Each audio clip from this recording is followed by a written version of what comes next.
America और Qatar के बीच US military base का मुआहदा अपने आखिरी मरहले में पहुंच गया है।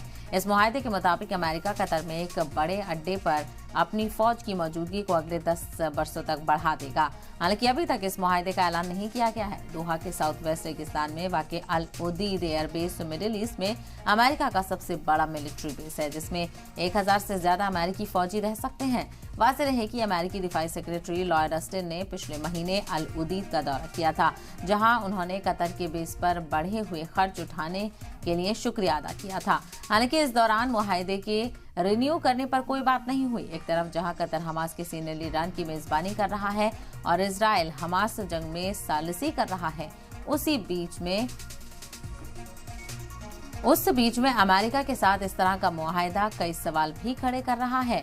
ये बेस अफगानिस्तान, ईरान और उसके आसपास और मिडिल ईस्ट में अमेरिकी सेंट्रल कमांड के हवाई मुहिम के लिए एक अहम सेंटर रहा है। ये तौसीह तब हुई है जब इराक, सीरिया और यमन में ईरान हामी तंजीमों से बढ़ते खतरों के बीच अमेरिका ने इस इलाके में अपनी मौजूदगी बढ़ा दी है। तो यहाँ पर अलग पेशरफ्त अमेरिका की तरफ से सामने आ रही है, वो भी ऐसे वक्त में जब इजराइल और हमास के बीच जंग लगातार जारी है और काफी बड़ी तादाद में गाजा में तबाही का मंजर देखने को मिल रहा है।